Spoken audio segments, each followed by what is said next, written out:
for today's discussion, let's talk about supply schedule, and the law of supply. So, learning objectives. At the end of this lesson, students are being able to determine what is supply in economics, demonstrate individual and market supply schedule, and understand the concept of the law of supply.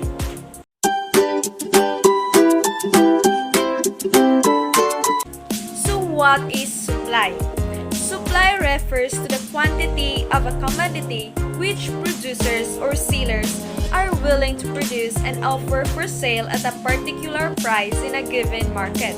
At a particular period of time, supply is a fundamental economic concept that describes the total amount of a specific good or service that is available to consumers.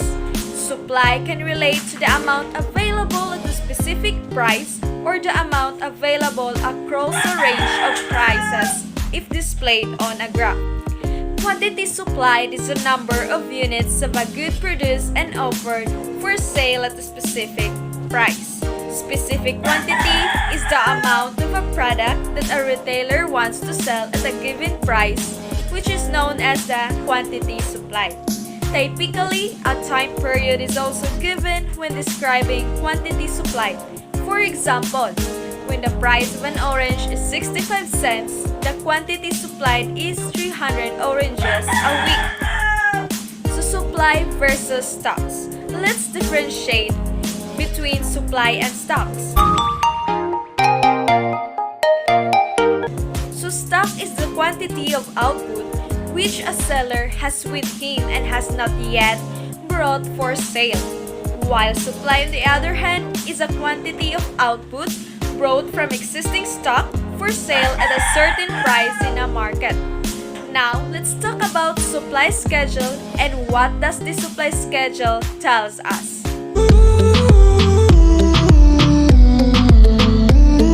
Supply schedule shows a tabular representation of law of supply. It represents the different quantities of a product that a seller is willing to sell at different price level of that product. The supply schedule may reflect the individual schedule of only one producers or the market schedule showing aggregate supply of a group of sellers or producers. The graphical representation of supply schedule is called supply curve. Supply schedule and supply curve are two types. So, these are the individual supply schedule and individual supply curve. And the second one is the market supply schedule and the market supply curve.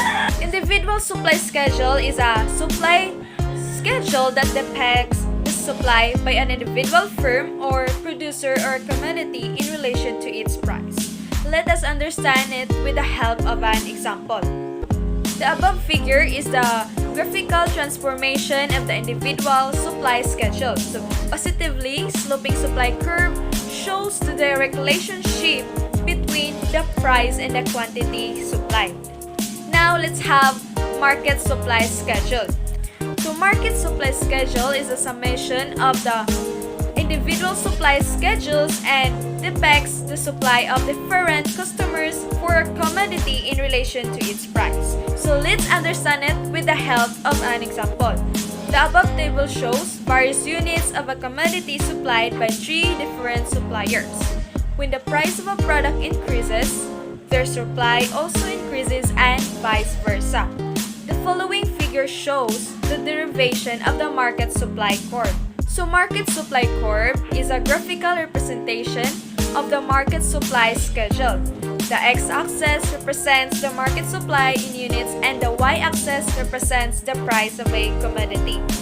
In the above figure, the initial three upward sloping supply curves are the individual supply curve for suppliers, so A, B, and C respectively. The flatter fourth supply curve is the market supply curve. By adding horizontally at the individual supplies at each price level, so we get the market supply curve. The upward sloping market supply curve exhibits that price and market supply positively move. Now, let's proceed in the supply functions or the determinants of supply. So, supply function studies the functional relationship between the supply of commodity and its various determinants. So we have here a formula where Sx refers to the supply of commodity, Px, price of the commodity, Pr, price of the related goods, and F refers to the number of firms, G, goal of the firm, PF refers to the price of factors of production, T stands for technology, EX, expected future price, and GP stands for government policy. In relation to this topic, what is the law of supply?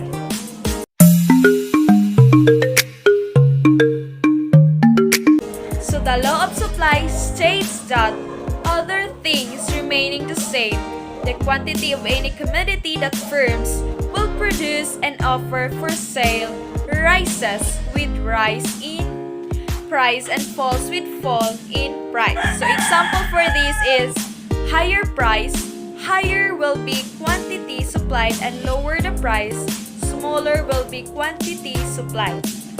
Other things remaining the same. So this means that determinants other than own price such as technology, goals of the firm, government policy, price of related goods, and etc. should not be changed.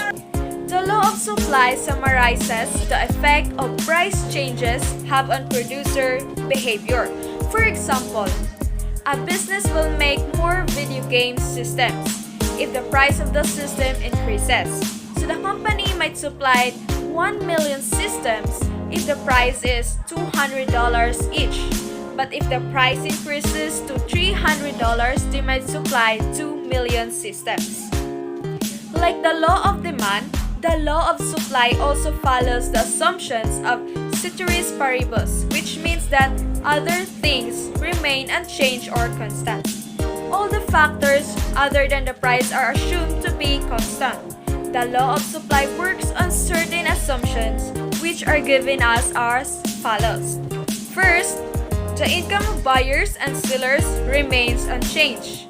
Second, the commodity is measured and available in small units. Third, the taste and preferences of buyers remain unchanged. Fourth, the cost of all factors of production does not change over a period of time. Fifth, the time period under consideration is short. And sixth, the technology used remain constant. And seventh, the producer is rational. And eighth, natural factors remain stable. Though it says that there is no change in the prices of the factors of production, there is no change in the technique of production. There is no change in the goal of firm. There is no change in the prices of related goods. Producers do not expect change in the price of the commodity in the near future. According to the law of supply, if the price of a product rises, the supply of the product also rises and vice versa. However, there are certain conditions where the law of supply is not applicable. These conditions are known as exceptions to the law of supply. In such cases, the supply of a product falls with the increase in the price of a product at a particular point of time. The exemption of the supply are as follows. First, we have here closure of business. When a business is on the verge of closure, the seller must sell the goods even if at low prices in order to clear the stocks. Thus, in this case, the law of supply shall not hold true. Second, agricultural products. So we know that land is a limited resource and thus the agricultural produce can also not be increased beyond a certain level. Hence, even if the prices increase, the supply cannot be increased. The third one is the monopoly. Monopoly is a situation where there is only a single seller of a commodity. Thus, he is the price maker and has control over prices. In such cases, the law of supply may not apply as he may not be willing to increase the supply even if the prices are high. The fourth one is competition. When there is a cutthroat competition in the market, the sellers may sell more quantity of goods even at low prices. This is a situation where the law of supply will not apply. And the fifth one is the perishable goods. So a seller is willing to sell more goods that are perishable in nature and even at low prices because if they remain unsold, they will yield only loss. The sixth one is the rare goods. The goods that are rare, such as artistic or precious goods, have a limited supply. So the supply of these goods cannot be increased according to their demand or rising prices. Thus, even if their prices increases, their supply cannot be increased. In this case, also the law of supply shall not apply. So the last but not the least is the out of fashion goods. The latest goods that are in fashion have high prices, but the out of fashion goods have low prices. The sellers may sell them out of fashion goods even at low prices. And this will become dead inventory and also in order to realize the amount invested in the inventory. To sum it all, the law of supply is the macroeconomic law that states that all factors being equal, as the price of a good or service increases, the quantity of goods or services that suppliers offer will increases, and vice versa. The law of supply says that as the price of an item goes up, suppliers will attempt to maximize their profits by increasing the number of items for sale.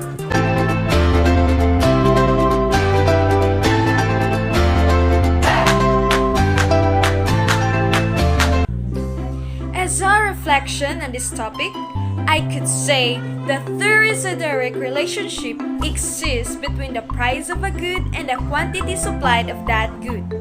As the price of a good increases, sellers are willing to supply more of that good.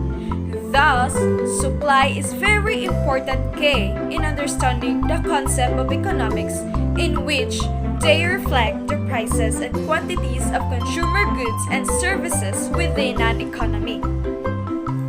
That's why, as a social studies student, it is very crucial for me to have a deep understanding of the law of supply and its function in the market economy theory.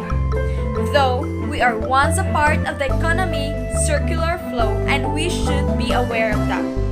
Each one of us must have good contributions to have enough knowledge and wide perceptions about the economy of our society. And that's all for today. Hope you've learned a lot from this topic discussion. Goodbye and keep safe, everyone.